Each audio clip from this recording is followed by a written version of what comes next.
Hi friends, welcome back to my channel. ನಾನಿವತ್ತು ಮೊಸರನ್ನ ಉಪಯೋಗಿಸ್ಕೊಂಡು ಬಾಯ್ಲಿಟ್ರೆ ಕರಗುವಂತ ಬೆಂಗಾಲಿ ಸ್ವೀಟ್ ಆದಂತ ಬುಪ್ಪದೈನ ಯಾವ ರೀತಿ ಮಾಡ್ಕೊಳ್ಳೋದು ಅಂತ ತೋರಿಸ್ಕೊಡ್ತಾ ಇದ್ದೀನಿ.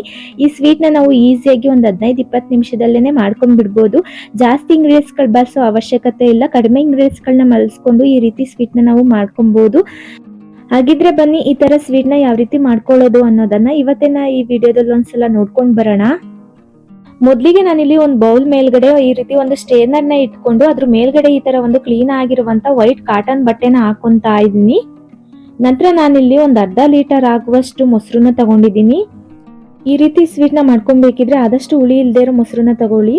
ಇದನ್ನ ಈ ಬಟ್ಟೆ ಮಧ್ಯಭಾಗಕ್ಕೆ ಹಾಕೊಂಡು ಈ ಮೊಸರಿನಲ್ಲಿರೋ ನೀರಿನ ಅಂಶ ಏನಿದೆ ಇದೆಲ್ಲ ಕೆಳಗಡೆ ಬೌಲ್ಗೆ ಇಳ್ಕೊಬೇಕು. ಒಂದು 2 ಅವರ್ಸ್ ಇದನ್ನ ಇಟ್ರೆ ಸಾಕು, ನೀರಿನ ಅಂಶ ಎಲ್ಲ ಈ ಬೌಲ್ಗೆ ಇಳ್ಕೊಂಡ್ಬಿಡುತ್ತೆ. ಈ ರೀತಿ ಮುಚ್ಚಿ ನಾವು ಒಂದು 2 ಅವರ್ಸ್ ಫ್ರಿಡ್ಜ್ ನಲ್ಲಿ ಇಟ್ಟಾಗ ಈ ಮೊಸರಿನಲ್ಲಿರೋ ನೀರಿನ ಅಂಶ ಎಲ್ಲ ಕೆಳಗಡೆ ಬೌಲ್ಗೆ ಇಳ್ಕೊಂಡು ನಮ್ಗೆ ಗಟ್ಟಿ ಮೊಸರು ಅನ್ನೋದು ಸಿಕ್ಕೋದು. ಅವಾಗ್ಲೇನೆ ನಾವು ಸ್ವೀಟ್ ನ ಮಾಡ್ಕೊಳ್ಳೋದಕ್ಕಾಗೋದು. ಹೊರಗಡೆ ಇಟ್ರೆ ಹುಳಿ ಬರುತ್ತೆ ಅನ್ನೋ ಕಾರಣಕ್ಕೆ ಫ್ರಿಡ್ಜ್ ನಲ್ಲಿ ಇಟ್ಕೊಬೇಕು. ನಂತರ ನಾನಿಲ್ಲಿ ಒಂದು ಮಿಕ್ಸಿ ಜಾರ್ಗೆ ಒಂದು ಅರ್ಧ ಕಪ್ನಷ್ಟು ಹಾಲಿನ ಪುಡಿ ಅಥವಾ ಮಿಲ್ಕ್ ಪೌಡರ್ ಅಂತ ಏನ್ ಕರಿತೀವಿ ಅದನ್ನ ಹಾಕೊಂತಾ ಇದ್ದೀನಿ. ಹಾಗೆ ಇದಕ್ಕೆ ನಾನಿಲ್ಲಿ ಒಂದು ಅರ್ಧ ಕಪ್ನಷ್ಟು ಸಕ್ಕರೆನ ಕೂಡ ಸೇರಿಸ್ಕೊಂತಾ ಇದ್ದೀನಿ. ಸ್ವೀಟ್ ಕಡಿಮೆ ಅಥವಾ ಜಾಸ್ತಿ ತಿನ್ನೋರು ನೋಡಿ ಸೇರಿಸ್ಕೊಬಹುದು. ನಂತರ ಇದ್ರ ಜೊತೆಗೆ ನಾನಿಲ್ಲಿ ಒಂದು ಅರ್ಧ ಕಪ್ನಷ್ಟು ಕಾಯಿಸಿ ಆರಿಸಿದ ಹಾಲನ್ನ ಹಾಕೊಂತಾ ಇದ್ದೀನಿ. ಹಾಗೆ ಕೊನೆಯಲ್ಲಿ ನಾನಿಲ್ಲಿ 1 ಟೇಬಲ್ ಸ್ಪೂನ್ ಅಷ್ಟು ಬೆಣ್ಣೆನ ಹಾಕೊಂಡು ಇದನ್ನ ಒಂದು 10 ನಿಮಿಷ ಗ್ರೈಂಡ್ ಮಾಡ್ಕೊಬೇಕು. ನೋಡಿ, ಗ್ರೈಂಡ್ ಮಾಡಿ ಇಟ್ಕೊಂಡಿದ್ದಾಗಿದೆ. ಈ ರೀತಿ ಒಂದು 10 ನಿಮಿಷ ಗ್ರೈಂಡ್ ಮಾಡ್ಕೊಂಡ್ರೆ ನಮ್ಗೆ ಹೋಮ್ ಮೇಡ್ ಕಂಡೆನ್ಸ್ಡ್ ಮಿಲ್ಕ್ ಅನ್ನೋದು ಸಿಗುತ್ತೆ.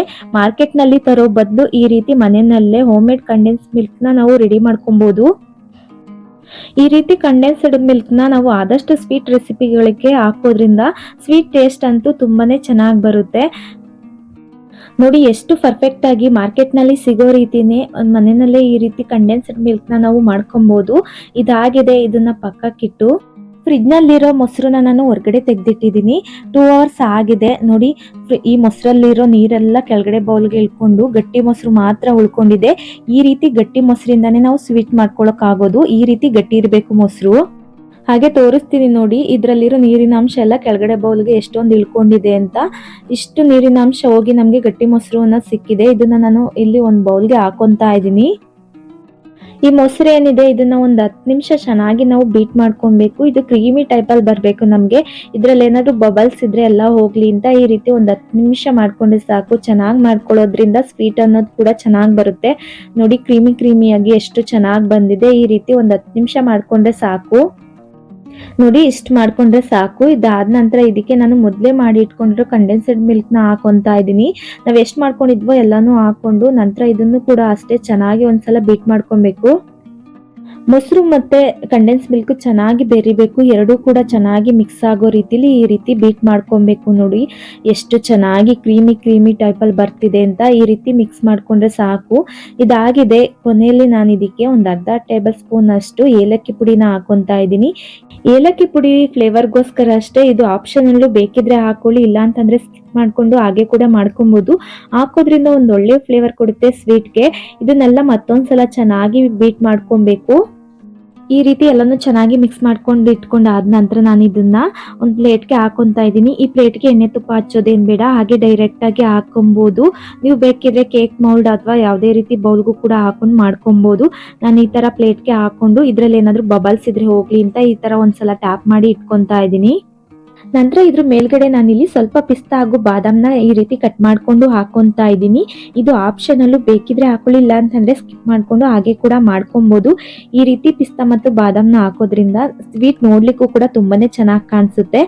ಎಲ್ಲಾನು ಹಾಕೊಂಡ ನಂತರ ಇದನ್ನ ಬೇಯಿಸ್ಕೊಳ್ಳೋದಕ್ಕೋಸ್ಕರ ನಾನಿಲ್ಲಿ ಒಂದು ಪ್ಯಾನ್ ನಲ್ಲಿ 1-2 ಗ್ಲಾಸ್ ಆಗುವಷ್ಟು ನೀರ್ನ ಕಾಯೋದಕ್ಕೆ ಇಟ್ಕೊಂಡಿದ್ದೆ. ನೀರ್ ಕೂಡ ಬಿಸಿ ಆಗಿದೆ.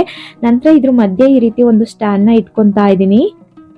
ಈ ಸ್ಟ್ಯಾಂಡ್ ಮೇಲ್ಗಡೆ ನಾವು ಮೊದಲೇ ಹಾಕಿಟ್ಟಿರೋ ಮೊಸರು ಮಿಶ್ರಣ ಪ್ಲೇಟ್ ಏನಿದೆ ಇದನ್ನ ಈ ರೀತಿ ಇಟ್ಟು ಇದ್ರ ಮೇಲ್ಗಡೆ ಕೂಡ ಒಂದು ಪ್ಲೇಟ್ ನ ಮುಚ್ಚಿ ಕವರ್ ಮಾಡ್ಕೊಬೇಕು.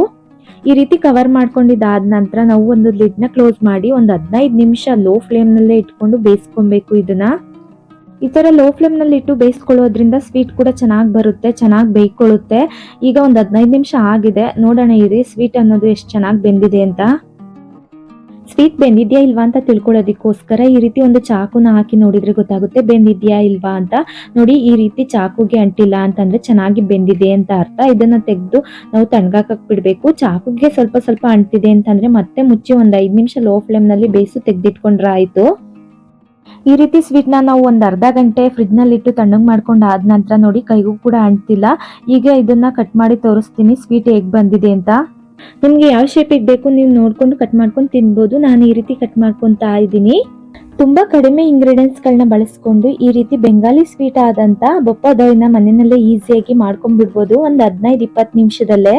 ನೋಡಿ ಒಂದು ಪೀಸ್ ನ ತೆಗೆದು ತೋರಿಸ್ತೀನಿ. ಸ್ವೀಟ್ ಅನ್ನೋದು ಎಷ್ಟು ಚೆನ್ನಾಗಿ ಬಂದಿದೆ ಅಂತ. ನೋಡೋದಿಕ್ಕೆ ಎಷ್ಟು ಚೆನ್ನಾಗಿ ಕಾಣಿಸ್ತಾ ಇದೆ, ಹಾಗೆ ತಿನ್ನೋದಕ್ಕೂ ಕೂಡ ಅಷ್ಟೇ ತುಂಬಾನೇ ಟೇಸ್ಟಿ ಆಗಿರುತ್ತೆ ಈ ಸ್ವೀಟು.